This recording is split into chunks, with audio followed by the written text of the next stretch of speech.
Mike Mulligan and His Steam Shovel by Virginia Lee Burton.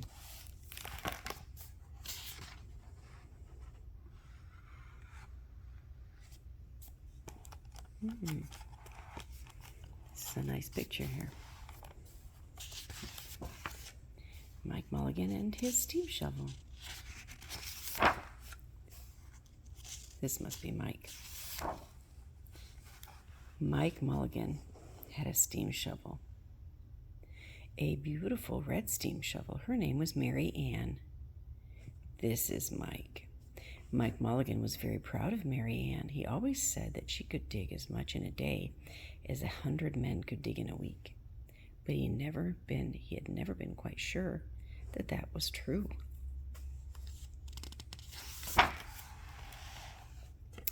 Mike Mulligan and Mary Ann had been digging together for years and years.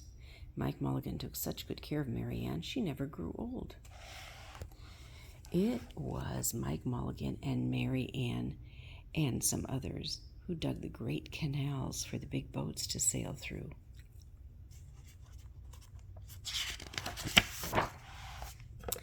It was Mike Mulligan and Mary Ann and some others who cut through the high mountains so that trains could go through.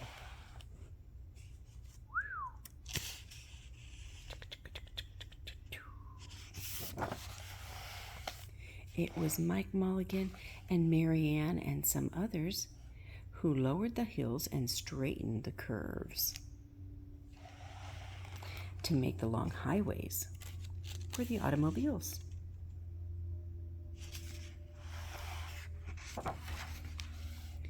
It was Mike Mulligan and Mary Ann and some others who smoothed out the ground and filled in the holes to make the landing fields for the airplanes.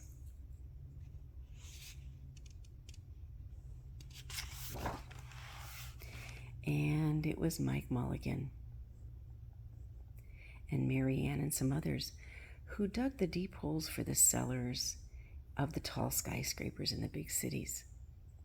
When people used to stop and watch them, Mike Mulligan and Mary Ann used to dig a little faster and a little better. And the more people stopped, the faster and the better they dug. Some days they would keep as many as 37 trucks busy taking away the dirt they had dug. Wow, that's a lot of dirt. Then along came the new gasoline shovel, and the new electric shovels, and the new diesel motor shovels, and took all the jobs away from the steam shovels. Mike Mulligan and Mary Ann were very sad. No steam shovels wanted, the sign says. They were sad. All the other steam shovels were being sold for junk, or left out in old gravel pits, or rust and fall apart. Mike loved Mary Ann. He couldn't do that to her. He had to take good care of her, such good care of her, that she could still dig as much in a day as 100 men could dig in a week. At least he thought she should, but he wasn't quite sure.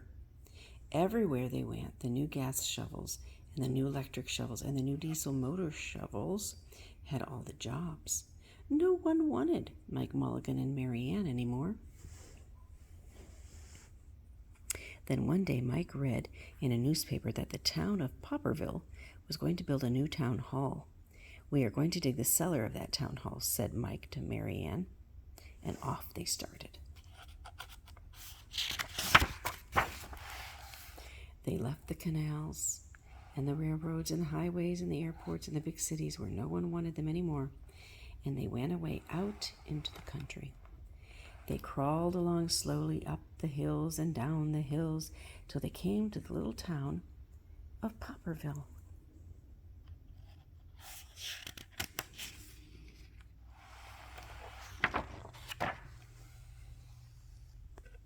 When they got there, they found that the select men were just deciding who should dig the cellar for the new town hall.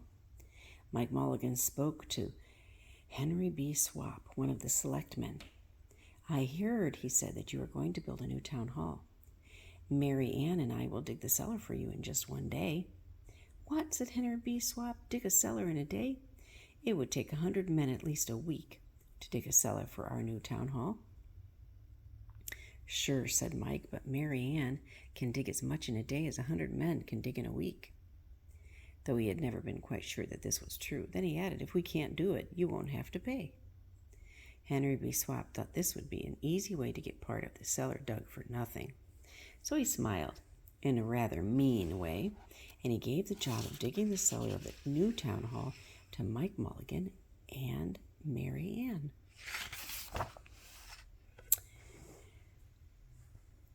They started in early the next morning, just as the sun was coming up.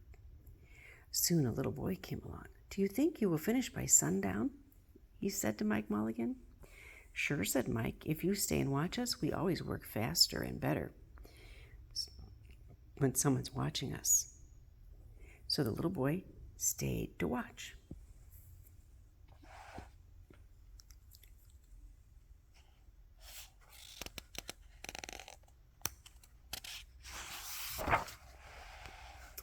Then Mrs. McGillicuddy and Henry B. Swap and the town constable came over to see what was happening, and they stayed to watch. Mike Mulligan and Mary Ann dug a little faster and dug a little better. Faster and better.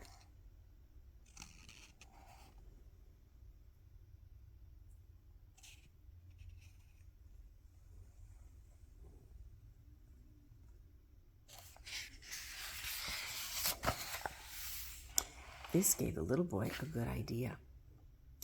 He ran off and told the postman with the morning mail, the telegraph boy on his bicycle, the milkman with his cart and horse, the doctor on his way home, the farmer and his family coming into town for the day, and they all stopped and stayed to watch. That made Mike Mulligan and Mary Ann dig a little faster and a little better. They finished the first corner neat and square, but the sun was getting higher.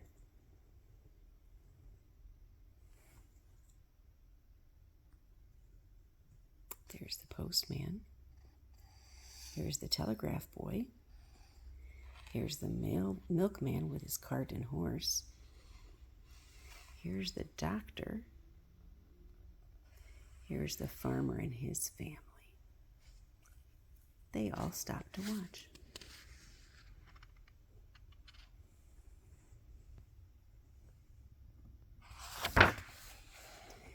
Clang, clang, clang. The fire department arrived. They had seen the smoke and thought there was a fire. Then the little boy said, "Why don't you stay and watch?" So the fire department of Popperville stayed to watch Mike Mulligan and Mary Ann. When they heard the fire engine, the children in the school across the street couldn't keep their eyes on their lessons. The teacher called a long recess, and the whole school came out to watch. That made Mike Mulligan and Mary Ann dig still faster and better. They finished the second corner neat and square, but the sun was right up in the top of the sky.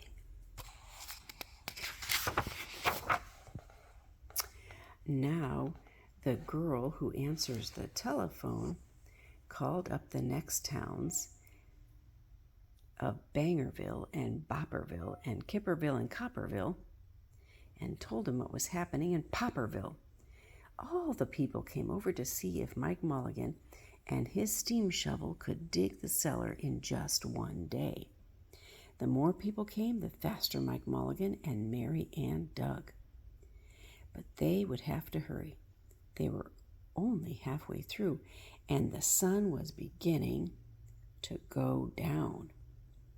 They finished the third corner, neat and square, Here's one corner, 2 corners, 3 corners. Look at all the people watching. So many people are watching. These kids are up in the tree watching.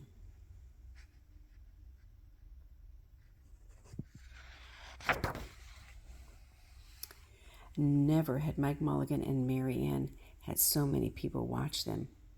Never had they dug so fast and so well. And never had the sun seemed to go down so fast. "Hurry, Mike Mulligan, hurry, hurry," shouted the little boy. "There's not much more time." Dirt was flying everywhere, and the smoke and steam were so thick that the people could hardly see anything but listen. Bing, bang, crash, slam, louder and louder, faster and faster. Then suddenly it was quiet. Slowly the dirt settled down and the smoke and the steam cleared away. And there was the cellar, all finished. Neat and square, 4 corners, 4 walls, straight down. And Mike Mulligan and Mary Ann at the bottom. And the sun was just going down behind the hill.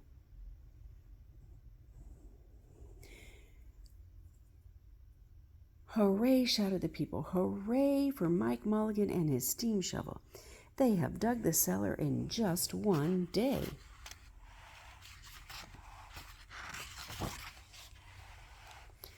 Suddenly the little boy said, "How are they going to get out?" "That's right," said Mrs. McGillicuddy to Henry B. Swap. "How is he going to get his steam shovel out?" Henry B. Swap didn't answer, but he smiled in rather a mean way. Then everybody said, "How are they going to get out?" "Hi, Mike Mulligan. How are you going to get your steam shovel out?" Mike Mulligan looked around at the 4 square walls and the 4 square corners. And he said, "We've dug so fast, we've dug so well that we've quite forgotten to leave a way out."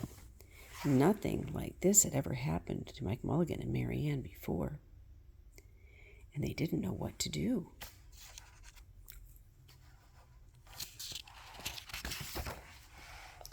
Nothing like this had ever happened before in Popperville. Everybody started talking at once, and everybody had a different idea. And this idea, that idea, and whose idea was best? They talked and they talked and they argued and they fought till they were worn out. And still no one knew how to get Mike Mulligan and Mary Ann out of the cellar that they had dug. Then Henry B. Swap said, "The job isn't finished because Mary Ann isn't out of the cellar. So Mike Mulligan won't get paid." And he smiled again in a rather mean way. Now the little boy who had been keeping very quiet had another good idea.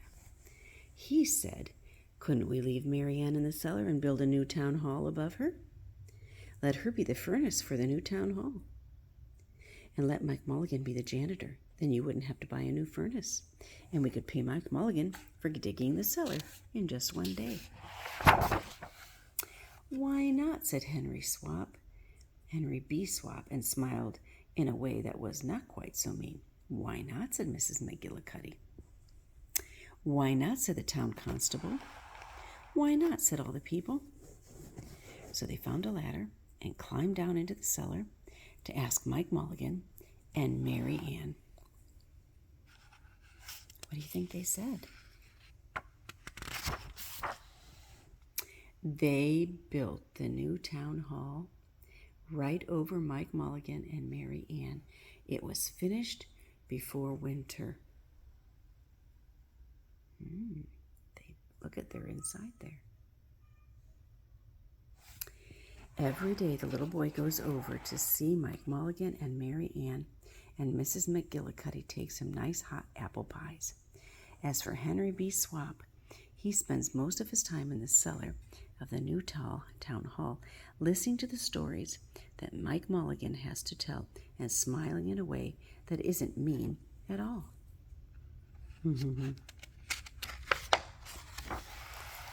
Now, When you go to Popperville, be sure to go down in the cellar of the new town hall. There they'll be, Mike Mulligan and Mary Ann, Mike in his rocking chair, smoking his pipe, and Mary Ann beside him, warming up the meetings in the new town hall.